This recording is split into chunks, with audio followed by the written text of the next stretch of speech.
अब तक आपने देखा, पार्ट 1 में देखा, राणा सा ने अपने बेटे देव को एक रास्ते पर लेकर आया था। फिर राणा सा अपने बेटे देव को मम्मी कैसे मरी वो बताता है। अब तक बेटा हम शादी से वापस इस गांव में आ रहे थे।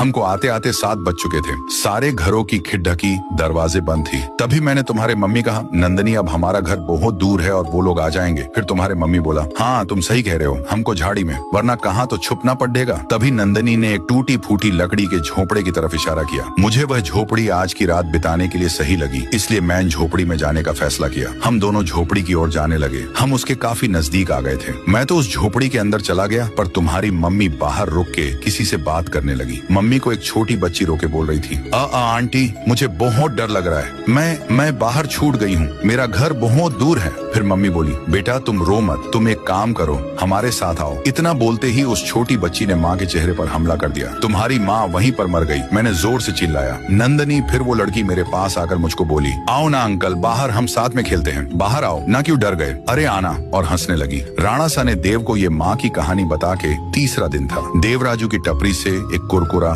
खरीदा, वहाँ राइस स्टार भी था। देव जब कुरकुरा लेकर टपरी से बाहर निकला, जब तक 7 बज चुके थे, चारों ओर घंटी की आवाज आने लगी। अनाउंसमेंट हुई, 7 बज चुके हैं। फिर राइस स्टार चाय पीकर राजू की टपरी से बाहर निकला और वो अपने घर की ओर जल्दी जल्दी जाने लगा। उतने में देव ने उसे आवाज दी, राई भैया। देव उसकी तरफ भागता है। फिर देव ने राइस स्टार को विनंती की, राई भैया 7 बज गए और मेरा घर बहुत दूर है, क्या मैं आपके साथ आपके घर में एक रात के लिए रुके सकता हूँ? फिर राइस स्टार बोला, अरे बावले, ये भी कोई पूछने की बात से चल मारे, साथ मारे घर। फिर देव और राइस स्टार घर के लिए जाने लगे। देव राइस स्टार के साथ उसके घर पर पहुंचे और अंदर गए। उतने में राइस स्टार एक खिड़की बंद करी और दूसरी खिड़की बंद करने गया तो बाहर देव की मम्मी खड़ी हुई थी। देव ने माँ को देखकर जोर से चिल्लाया, अरे मेरी मम्मी आ गए राइस स्टार भैया, जल्दी खिड़की लगाओ। फिर राइस स्टार ये सुनकर बोला, अरे बावड़े कुछ ना हो, मैं तुझे एक जादू दिखाता हूँ। ऐसा करते करते मम्मी दरवाजे के बाहर रुकी थी। देव बार बार बोला, राई भैया वो इंसान नहीं है, जल्दी दरवाजा बंद करो। परंतु राइस स्टार मम्मी को ललकारने लगा और बोला, अंदर आके दिखाना, मुझे तुमसे अच्छे से मिलना है। तभी मम्मी बोली, तुम एक काम करो, तुम ही बाहर आ जाओ, मैं तुमसे अच्छे से मिलूंगी। ये देखकर कर देव को बड़ा आश्चर्य हुआ कि ये अंदर क्यों नहीं आ रही। फिर देव राइस स्टार को बोला, राई भैया